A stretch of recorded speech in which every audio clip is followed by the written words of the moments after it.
Imagine losing, like, a small fortune in the stock market. You finally scrape together a win, you build something, and then overnight, it's just gone.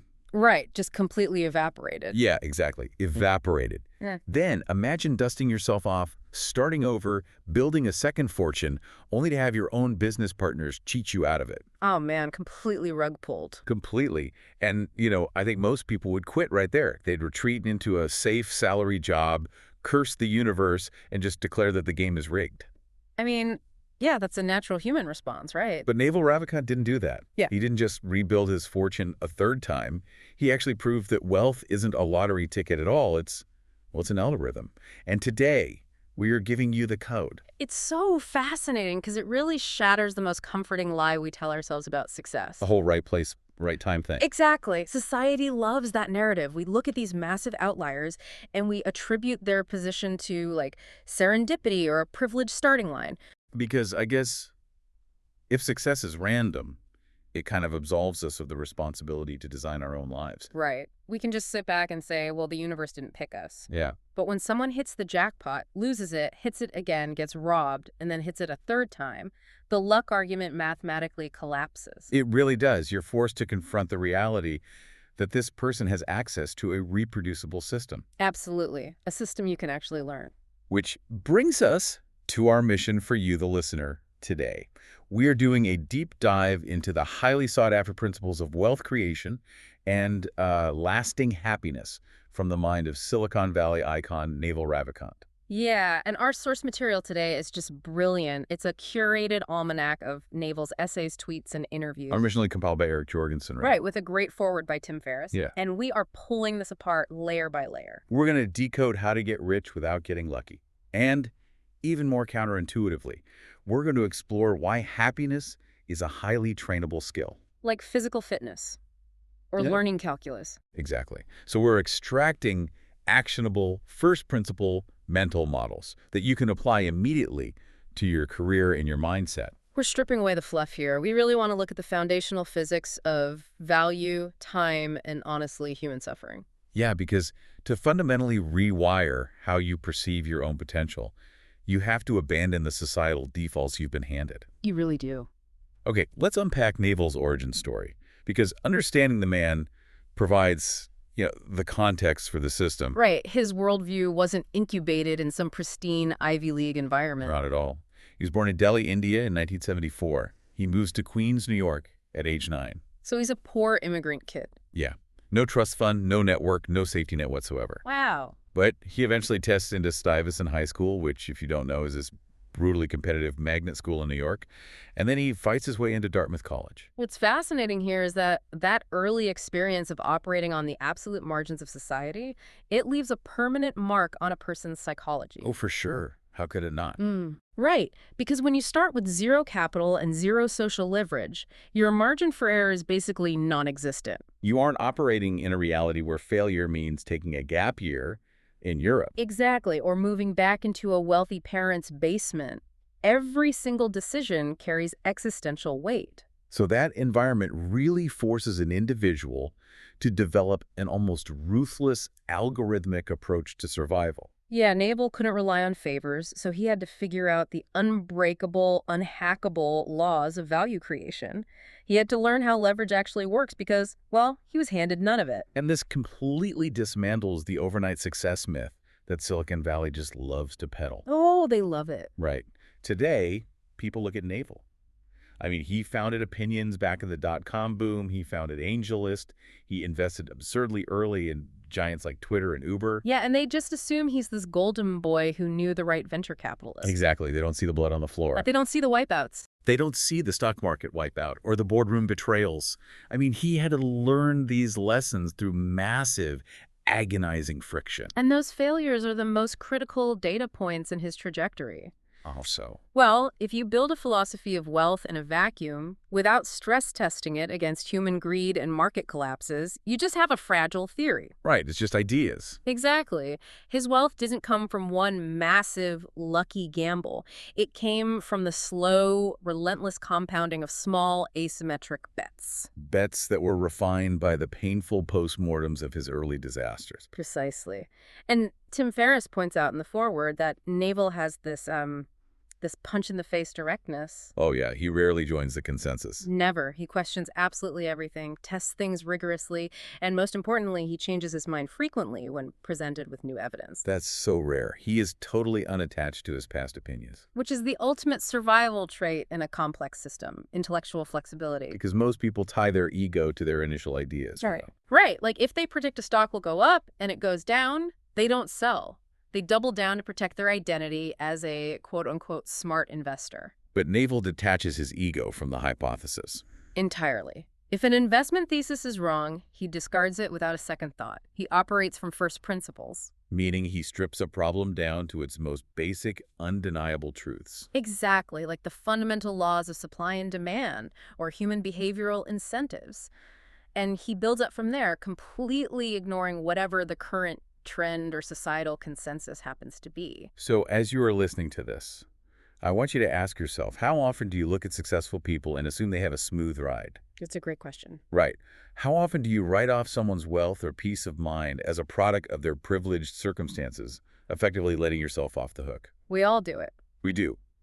But Naval built this system from a starting point of absolute zero. He lost the map twice, and he still built the pipeline. Because if wealth and happiness are systems, then the rules of those systems can be learned, tested, and applied by anyone willing to do the intellectual labor. So let's get into the rules. Yeah, let's do it. But to begin applying those rules, you have to perform a radical linguistic cleanup. Okay, what do you mean by that? You have to completely separate the concept of wealth from the concepts of money and status. Oh, because society continuously conflates these three things. Constantly. We use them interchangeably in everyday conversation, but mechanically, they are entirely different forces. And misunderstanding them is precisely why so many people spend their entire lives trapped on a treadmill. Exactly. So let's break down those definitions, starting with money. Okay. Money is not wealth. Money is simply the API for wealth. It's the transfer mechanism. It's a social credit, right? Like an IOU from society that says you provided value in the past, here is a ledger entry you can redeem for value in the future. Right. The paper in your wallet or the digits in your bank app do not possess intrinsic value. They're just a medium of exchange. Okay, so that's money. What about status? Status is your relative place in the social hierarchy, and it is an ancient evolutionary game. Like back in the hunter-gatherer tribe. Exactly. Back then, status determined who got the best cuts of meat and who got to mate. But because it's based on relative position, it's inherently a zero-sum game, right? Yes. For you to move up in status, someone else must mathematically move down. There can only be one CEO, one valedictorian, one alpha. And Naval's strict rule is to completely ignore people playing status games. Because they create no underlying value. They only try to seize status by tearing down the people who are actually building things. Okay, so that leaves wealth. True wealth. Right. Wealth is having assets that earn while you sleep. It's a factory churning out widgets at 3 a.m. Or a piece of software running on a server farm in Virginia, serving clients in Tokyo while you are literally unconscious. Exactly. Wealth is a portfolio of investments compounding over decades. It's an entity that exists independent of your immediate physical labor. And that distinction is vital. Hugely vital. Take a highly specialized neurosurgeon charging $5,000 an hour.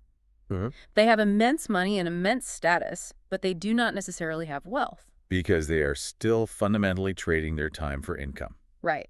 The moment their hands stop moving, if they sleep, go on vacation, get injured, the economic engine halts completely. See, we are conditioned from preschool to believe that the ultimate victory condition of life is getting a prestigious job where you rent out your time for a high salary. Yeah, that's the default script.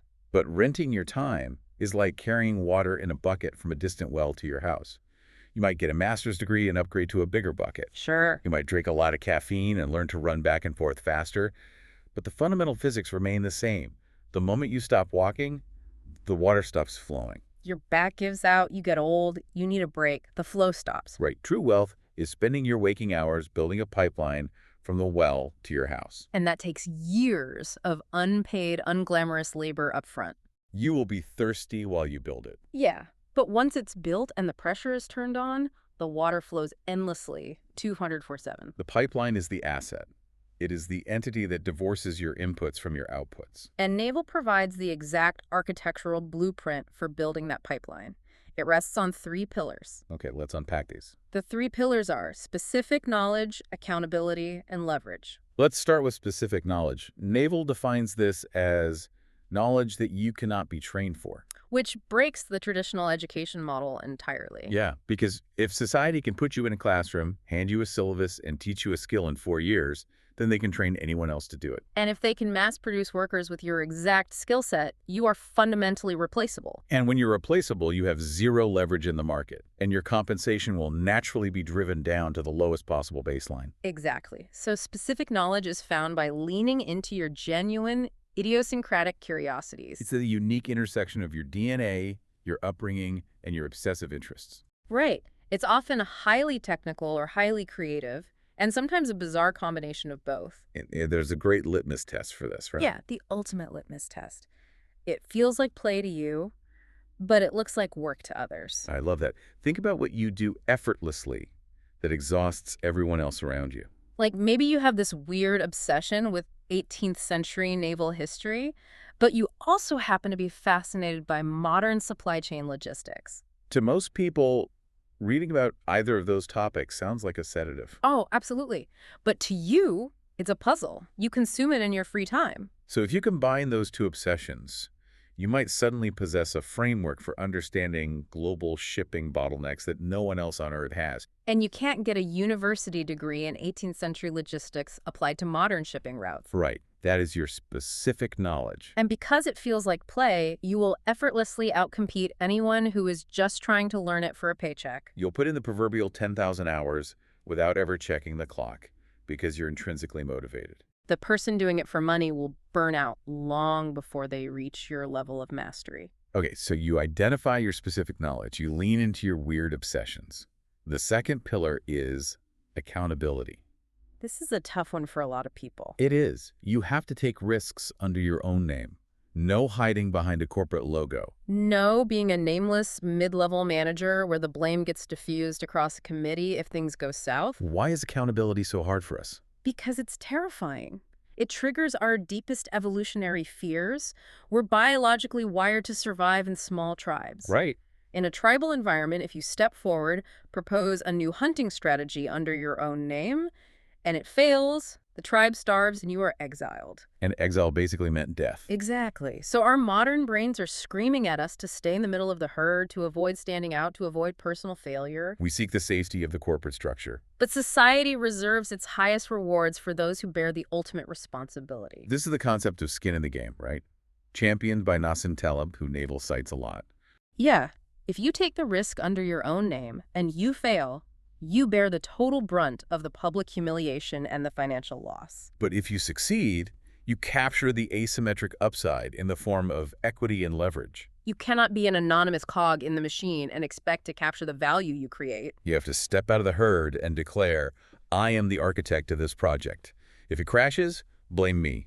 But if it goes to the moon, I own the results. And that skin in the game is the prerequisite for the third and most transformative pillar, leverage. Here's where it gets really interesting.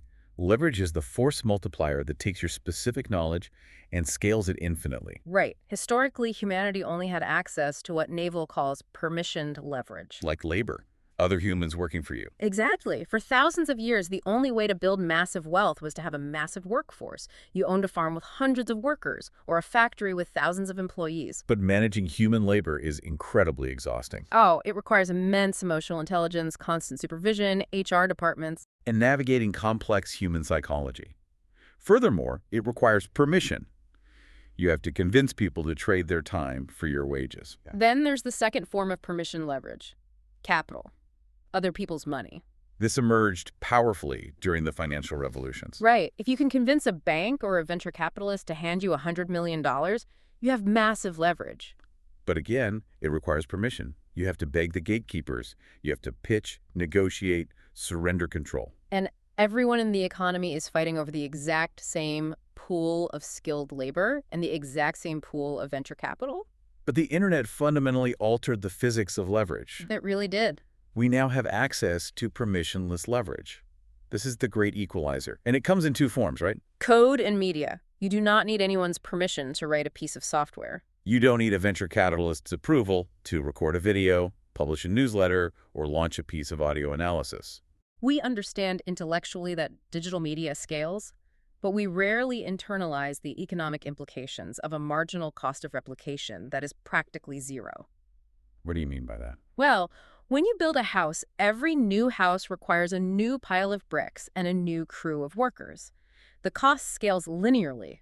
Right, 1-to-1. But once you write a piece of code or record a piece of media, it can be consumed by one person or 1 billion people, and it costs you exactly the same amount of effort. Naval describes this as having an army of robots available for free, protected in data centers, waiting for your instructions. It's incredible, but think about the psychological barrier here. Oh, the accountability fear. Exactly. We avoid permissionless leverage precisely because of the fear we just talked about. We are terrified to put our ideas on the internet because our hunter-gatherer brain thinks a negative comment on a video equates to tribal exile and death. Wow, so we hide in permissioned leverage. We hide in salaried jobs because having a boss tell us what to do feels evolutionarily safe. Even though it guarantees we will never build the pipeline, we trade our infinite upside for the illusion of safety.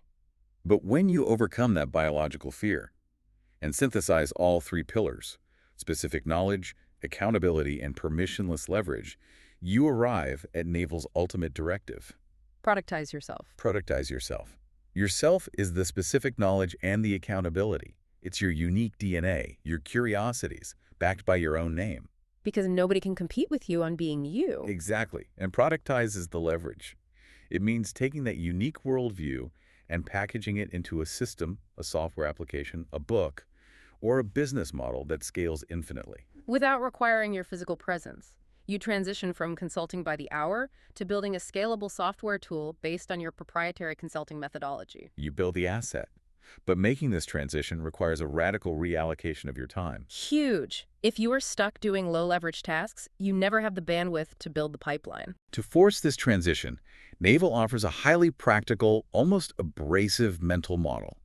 You must set an aspirational hourly rate for yourself. Pick a number that feels completely delusional to you right now. Like $1,000 an hour. And this is where people usually balk. Setting a rate that high feels detached from reality if you are currently earning a standard salary. Yeah. But the rate isn't an accounting trick. It's a behavioral forcing function. Once you set that rate, you treat it as absolute, immutable law. If outsourcing a task costs less than your aspirational rate, you must outsource it or simply not do it. Okay, let's unpack this. I want to inject some genuine, real-world skepticism here. Sure. Setting an aspirational rate of $1,000 an hour sounds great in a vacuum. But if you, the listener, are currently making $60,000 a year, and you start applying this fake math to your life, outsourcing your grocery shopping, paying for a premium laundry service, taking Ubers everywhere, instead of the bus, you are going to bankrupt yourself in a month. It's a crucial pushback. How does this actually work practically without financially ruining yourself? The aspirational rate does not mean you suddenly start spending cash you don't have on luxury services just to avoid chores. Yeah, okay. It means you ruthlessly evaluate the opportunity cost of your focus. If you are spending 3 hours on a Saturday driving across town to save $20 on a household item, you are training your brain to value your time at less than $7 an hour. That makes sense. The goal is to reclaim those 3 hours and invest them directly into building your specific knowledge or your permissionless leverage. Use the reclaimed time to learn to code, to write your book, to build your prototype. Exactly. If you just reclaim the time and use it to watch television, the model fails. Right. The aspirational rate is designed to induce extreme uncomfortability with wasted bandwidth.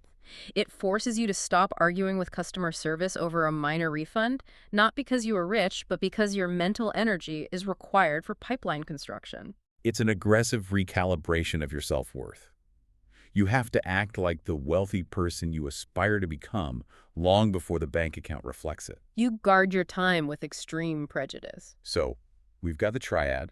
We are productizing ourselves. We are building massive leverage.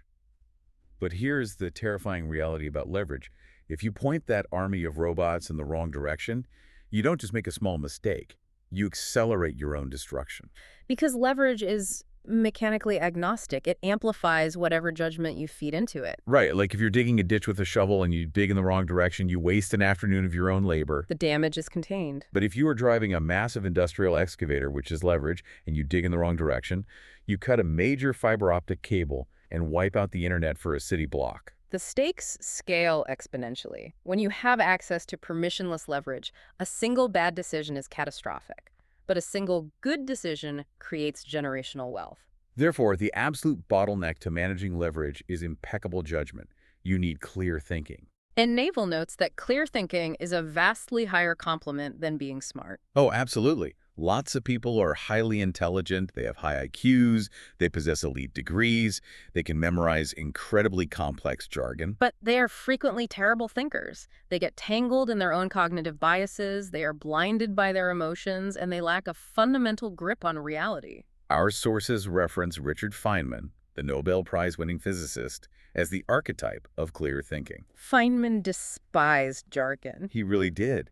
He had this remarkable ability to explain the most mind-bending concepts in quantum electrodynamics, starting from nothing but a simple number line. He didn't rely on complex vocabulary to hide gaps in his understanding. Right, if you just memorize formulas without understanding the foundational physics underneath them, you aren't thinking. You are just reciting. You're a parrot. Clear thinkers don't just know the name of a concept. They understand the underlying mechanism of how the concept interacts with reality. But here is the ultimate trap when we talk about being objective and seeing reality clearly. How do we actually know we aren't just hallucinating our own preferred version of reality? That's the million-dollar question. Every single person walking the earth believes they are objective. We all have massive blind spots. So how do we fix that? Well, the primary antagonist to clear thinking is your own ego and your constructed identity. We all curate a narrative of who we are. Right. I am a visionary tech founder. I am a staunch conservative. I'm a brilliant investor. And we view every incoming data point through the incredibly distorted lens of that identity. And if data contradicts our core identity, our brain treats it as a literal biological threat. We reject the data rather than updating our beliefs. There is a line in the text that fundamentally shifts how you view yourself. Tension is who you think you should be. Relaxation is who you are. That's so profound. To make accurate decisions, to deploy your leverage safely, you have to abandon your identity. You have to look at the market, or your product, or your relationship, without the heavy baggage of who you think you were supposed to be. If your business model is failing, but your entire ego is tied up in being the genius who invented it, you will ride that failing business all the way to bankruptcy rather than pivot. You have to practice what Naval calls radical honesty. Because the moment you start lying to others to protect your ego, you begin lying to yourself. You start building a distorted map of reality. And if you are navigating a complex world with a map that doesn't match the territory, it does not matter how fast you drive, you are guaranteed to drive off a cliff. To build an accurate map, Naval relies on a highly curated collection of mental models. Right, because our brains are prediction engines that usually rely on shallow pattern recognition. Like if a stock went up yesterday, the brain assumes it will go up today. To override that flawed hardware, we need robust, generalized principles drawn from hard sciences. Let's pick these models apart so you can actually use them. Naval looks heavily at evolution. He operates on the premise that humans are essentially advanced primates driven by deep-seated survival, tribalism, and replication instincts. If you understand evolutionary psychology, you understand why people act irrationally in groups. He also relies intensely on game theory. This isn't just an abstract mathematical concept, right? It's a behavioral filter. Exactly. Game theory analyzes how rational actors make decisions in competitive situations. Naval specifically looks for positive-sum games. Situations where both parties create new value and win together. Right. If he encounters someone playing a zero-sum game, where they only win if he loses, he walks away immediately. And he understands the difference between a one-off game and an iterated game. This is huge. In a one-off game, people are incentivized to cheat because there are no long-term consequences. But in an iterated game where you do business with the same person repeatedly over decades, the mathematically optimal strategy is immense trust and cooperation. That's why his rule is to only play long-term games with long-term people. He also factors in complexity theory. Which is the ultimate intellectual humility. Yeah, it's the acknowledgement that human beings are fundamentally incapable of predicting the future in highly complex, chaotic systems like the global economy. A butterfly flaps its wings in a supply chain in Asia, and a tech company in California goes bankrupt 6 months later. Because the system is too complex to predict, you have to build systems that survive unpredictability. Which leads directly to Nassim Taleb's concept of black swans. Black swans are those highly improbable, extreme impact events that absolutely no one sees coming, but which radically alter the course of history. A global pandemic, a sudden geopolitical conflict, the invention of a new disruptive technology. You cannot predict black swans, but you can structure your leverage and your assets to survive them. And the mechanism for surviving them is one of Naval's absolute favorite mental models, the power of inversion. Inversion is deeply counterintuitive. It really is. In a complex world, trying to predict exactly what will work is nearly impossible. There are too many variables. So instead, you aggressively invert the problem. You systematically eliminate what won't work. We are conditioned to aim for success. We want the brilliant strategy. But Naval says, no, aim to avoid ruin. Success is very often just the mathematical byproduct of systematically avoiding catastrophic mistakes over a long enough time horizon. Right. If you want to compound your wealth in the markets, don't try to pick the one unicorn stock that will go up 10,000%. Just systematically filter out and avoid the companies that have massive debt, corrupt management, or fragile business models. If you just survive long enough without getting taken out of the game, compounding does the heavy lifting for you. Avoid ruin at all costs. Keep your chips on the table. And in addition to inversion, Naval offers a brilliant debugging tool for your daily life called the short-term pain heuristic. Oh, this is one you can use literally today. Here's the rule. If you find yourself evenly split between two difficult choices and you are agonizing over which path to take, always choose the path that is more painful in the short term. The mechanism behind this is rooted in our biological hardwiring. The human brain naturally recoils from immediate conflict or discomfort. It prioritizes short-term comfort over long-term optimization. So, if two choices appear mathematically equal to you, it is highly probable that one of them is actually vastly superior for your long-term growth, but your brain is artificially inflating the value of the other choice simply because it offers immediate relief. Think about the classic agonizing decisions.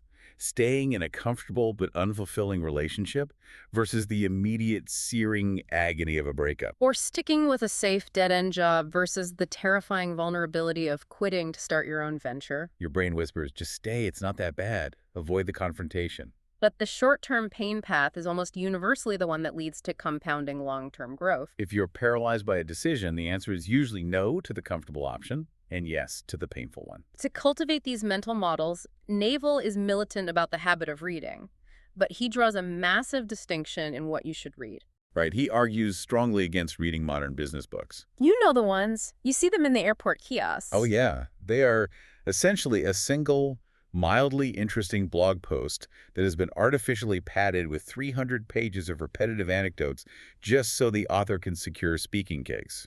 Naval says abandon those. Read the originals. Read the foundational texts in mathematics, evolutionary biology, and philosophy. Read Charles Darwin, read Adam Smith, read Marcus Aurelius. His heuristic for reading is simple. If a book was written primarily just to make money for the author, do not read it. You should read books that have survived the brutal filter of time, books that have been stress-tested by generations of critical thinkers. Darwin doesn't just teach you biology. He fundamentally rewrites your understanding of human motivation and competition. Naval advises reading for 1 hour a day. In an era defined by algorithmic distraction and fragmented attention spans, the sheer ability to sit quietly with a dense foundational text is an immense asymmetrical competitive advantage. So we have constructed the architecture. We have the wealth triad of specific knowledge, accountability, and permissionless leverage. We have the mental models and the clear thinking required to manage that massive leverage without destroying ourselves. But here is the massive plot twist of the Naval Ravikant story. He achieved the wealth, he built the leverage, he won the game society tells us to play. Right. But a decade ago, sitting on top of the mountain, he still rated his happiness at a 2 or a 3 out of 10. It is the ultimate paradox of ambition. Because wealth is incredibly effective at solving your money problems. Yeah. It removes the crushing daily stress of poverty. But it is completely incapable of solving the problems of your mind. Building wealth requires one specific set of mental models: high ambition, relentless optimization, the constant pursuit of leverage. But finding peace requires a completely different, almost diametrically opposed set of models. If you spend 20 years of your life aggressively trying to bend reality to fit your vision, you are systematically wiring your brain for perpetual dissatisfaction. You train yourself to constantly obsess over the gap between where you are and where you want to be. When you finally reach the summit, Your brain doesn't just magically turn off the dissatisfaction engine. It just scans the horizon to find a new, bigger gap to be unhappy about. Naval had to redefine happiness in a way that strips away all the modern consumerist programming we receive. He points out that in nature, there is no inherent concept of happiness or unhappiness. Nature simply is. The universe operates on cold mathematical laws. A tree is not sad. A mountain is not happy. The universe is entirely neutral. Reality only becomes imperfect when we project our human desires onto it. We look at a perfectly neutral reality and declare, this isn't how I want it to be, and in that exact moment, we manufacture our own suffering. This leads to the most profound insight in the entire almanac. I want you to internalize this exact phrasing. Every desire is a contract you make with yourself to be unhappy until you get what you want. The psychological mechanics of that statement are staggering. Every single desire is a voluntary contract for suffering. When you say, I want a promotion, you are simultaneously declaring, I am fundamentally dissatisfied with my current status, and I agree to remain anxious and unhappy until that new title is given to me. You are opting into misery. And what happens when the contract is finally fulfilled? You get the promotion, you get the new car. You feel a massive, sudden spike of dopamine. You feel a fleeting moment of relief because the burden of the contract has been lifted.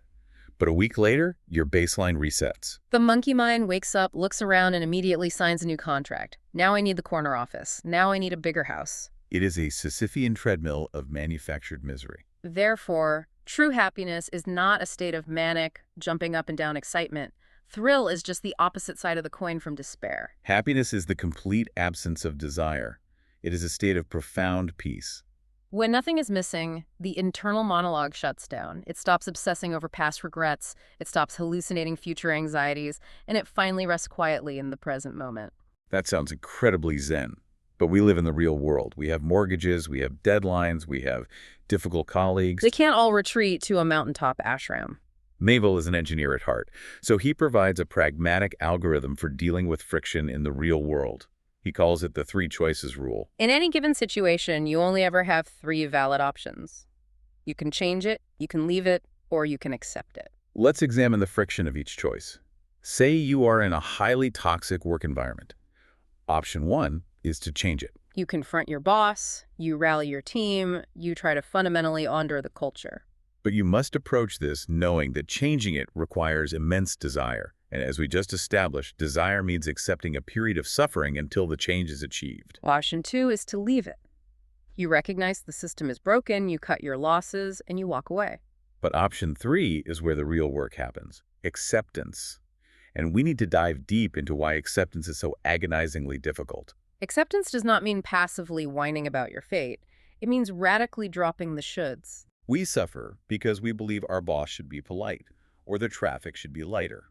The moment you accept that your boss is fundamentally a jerk, the exact same way you accept that the sky is blue or water is wet, the expectation evaporates. And when the expectation evaporates, the suffering vanishes. You can still look for another job, but you do it from a baseline of total internal peace rather than a state of daily emotional turbulence. What is absolutely not an option, yet it is the exact path 99% of people choose, is sitting around wishing the situation were different, while doing nothing to change it, refusing to leave it, and refusing to accept it. That is the definition of pure, self-inflicted psychological torture. Sitting in the middle and complaining is not a strategy, it is a virus. And to help diagnose these mental viruses, Naval utilizes meditation. But he doesn't use it to levitate or to experience mystical visions. He uses insight meditation strictly as a diagnostic tool. He describes the process as putting his brain into debug mode. When a software engineer writes code and it crashes, they don't get angry at the code. Right, they run it line by line, observing the execution, to find the exact line where the error occurs. Meditation is the act of stepping back and watching your own internal monologue run, line by line. You observe the thoughts arising. Oh, there is a pulse of anxiety about an email. There is a spike of anger about a comment. You watch the thoughts as if they are a third-party application running in the background. By simply observing them without identifying with them, they lose their kinetic energy. You realize you are not the anxiety. You are the silent awareness observing the anxiety. It's entirely mechanical. And Naval is equally rigorous about the physical inputs required to maintain that hardware. If you are feeding the hardware garbage, the software will constantly crash. He is strict about mood stabilization. No alcohol, no refined sugar, and most crucially, a severe restriction on social media. Because social media is the most perfectly engineered desire generation machine in human history. It is algorithmically optimized to inject you with uncontrollable dopamine spikes and to force your brain into status comparison mode. It forces you to compare your chaotic, behind-the-scenes reality with the highly curated, impossibly perfect highlight reels of strangers. It is the ultimate enemy of peace. If you want a clear mind, you must fiercely protect your inputs. You cannot drink daily poison and wonder why you don't feel enlightened. Beyond the physical inputs, you have to audit your social inputs. He advocates a ruthless application of the old adage that you are the average of the 5 people you spend the most time with. He breaks this down into the 5 chimps rule, applied differently to work and leisure. When you are in your working hours, building your leverage and your pipeline, surround yourself with the smartest, most driven, high accountability people you can find. They will elevate your standards. But in your leisure time, when you are resting, you must exclusively surround yourself with happy, peaceful people. Do not spend your weekends with cynical friends who constantly complain about the news or gossip about others. Cynicism and outrage are highly contagious emotional pathogens. If your peer group is perpetually outraged, your brain will mirror that outrage to maintain tribal cohesion. And part of protecting your peace is finding profound empathy for the people you encounter. Naval offers a visualization technique that I want you to try the next time you are in a crowded public space. Look at the people walking past you and actively imagine their internal monologue. Realize that every single person you pass is the absolute main character of their own movie. They are entirely consumed by their own anxieties, their own debts, their own insecurities, their own desperate search for status. When you viscerally realize that everyone is just as trapped in the prison of their own ego as you are, it instantly dissolves your judgment. It breeds a radical empathy, and paradoxically, it frees you from your own ego because you realize no one is actually paying attention to you. It fundamentally humbles the monkey mind. And this synthesis, the creation of wealth, the refinement of clear judgment, and the deliberate engineering of a peaceful mind, leads us to the final summit of Naval's philosophy. It leads us to the ultimate core value: freedom. Everything we have discussed today, the permissionless leverage, the mental models, the debugging of the brain, they are not end states. They are merely the tools required to secure freedom. But Naval's definition of freedom underwent a massive evolution. It shifted from wanting freedom to seeking freedom from. When Naval was a poor kid in Queens, staring at a world of systemic disadvantage, he desperately wanted freedom too. He wanted the freedom to buy whatever he wanted, to travel wherever he wanted, to do whatever he wanted without asking for permission. That is an external freedom, and it is entirely dependent on the accumulation of wealth. But once he achieved that external freedom, once he had the money and the leverage, he realized it wasn't the final destination. He was still a prisoner. He was still reacting to people. He was still getting angry, still feeling stressed, still carrying the heavy, invisible backpack of societal expectations. His entire focus shifted to internal freedom. Freedom from. Freedom from the biological reflex of anger. Freedom from the heaviness of sadness. Freedom from the crushing weight of obligation. And his analysis of anger is particularly striking.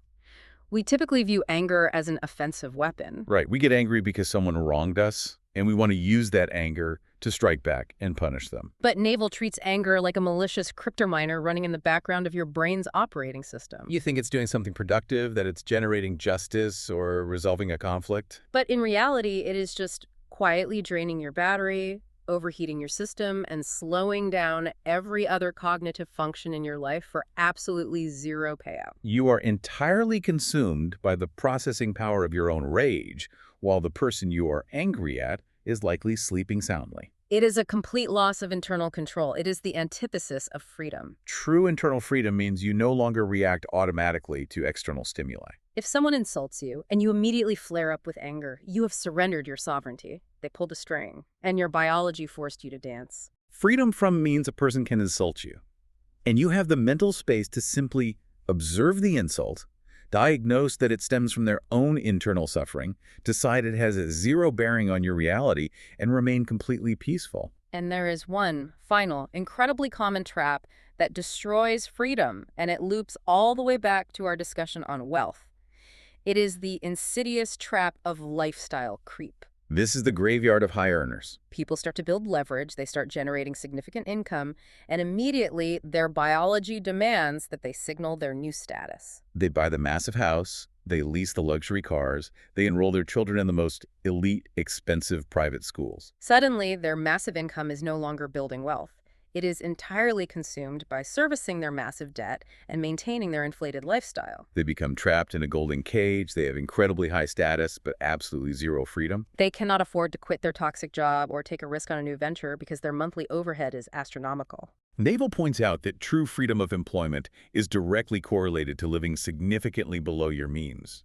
If you keep your personal overhead low, you possess immense optionality. He says a taste of freedom can make you unemployable. Once you realize you have low overhead, massive permissionless leverage, and zero need to tolerate a bad boss, you become completely feral in the best possible way. You will never sit in a cubicle again. It all distills down to a ruthless prioritization of your life's energy. Naval provides an ultimate equation for a well-lived life. The formula is health plus wealth plus good relationships equals happiness.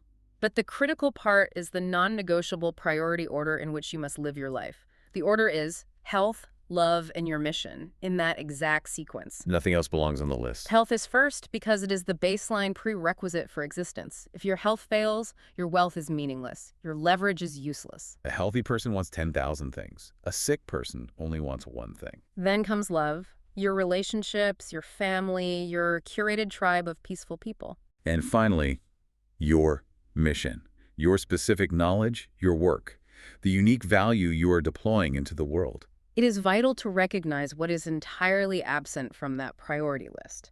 Status is absent. Fame is absent. Seeking the approval of strangers on the internet is absent.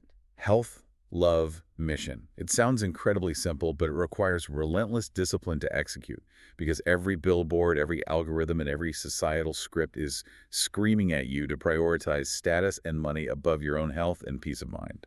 Which brings us to the final synthesis of our exploration today. We have deconstructed a massive, interconnected architecture of ideas. We really have. Let's trace the through line. You do not achieve wealth by renting out your time. You do not win by carrying water in a bucket. You build wealth by identifying your specific knowledge, the obsessions that feel like play to you. You step out of the herd and take on extreme accountability.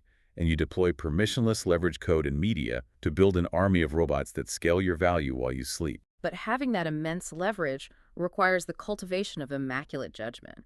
You must clear your thinking by abandoning your ego and running your decisions through rigorous mental models. You invert problems to avoid ruin, and you consistently choose the path of short-term pain to guarantee long-term compounding. And finally, none of that external success matters unless you treat your own happiness as a highly trainable daily practice. You must recognize that desire is a contract for suffering. You must actively debug your mind, protect your physical inputs, and drop the shoulds through radical acceptance. You evolve from wanting the freedom to buy the world to achieving the ultimate freedom, the freedom from needing the world to be anything other than what it is. It is a profoundly cohesive framework. It perfectly bridges the hyper-leveraged, asymmetric realities of modern capitalism with the ancient grounding mechanics of Stoic and Eastern philosophy. And I want to leave you with a reminder of where this all started. Naval Ravikant began as a poor kid in Queens. He built this entire mental architecture from absolute scratch through brutal trial and error, market crashes, and betrayals. You do not need a massive inheritance to execute this. If you have a functioning mind, a baseline of health, and access to the internet, you possess all the raw materials necessary to start building your own leverage and your own peace today. You can start exploring your specific knowledge, recording your ideas, reading the foundational texts, and practicing radical acceptance right now. The code is open source. The tools are entirely in your hands. But utilizing them requires the daily discipline to stop playing the zero-sum game society tries to force upon you and to start playing long-term games with long-term people. As we close out this deep dive, my co-host has a final lingering thought for you to take with you, something to sit with while you go about your day. We spend the vast majority of our lives desperately trying to build external wealth so that we can eventually control our time and find a moment of peace. We want the massive jackpot so we can finally give ourselves permission to relax. But if happiness is mechanically just the absence of desire, and true peace is found in the radical acceptance of the present moment, Could it be that the ultimate shortcut to feeling like a billionaire is simply to permanently stop wanting to be one? What if the highest possible form of wealth is the absolute mastery of needing nothing at all? It's something to think about. We started today talking about how the world views wealth and happiness as a random stroke of luck, a pull on a slot machine. But the physics of reality tell a different story. Unplug the machine. Stop waiting for the universe to hand you a jackpot. Start building your pipeline.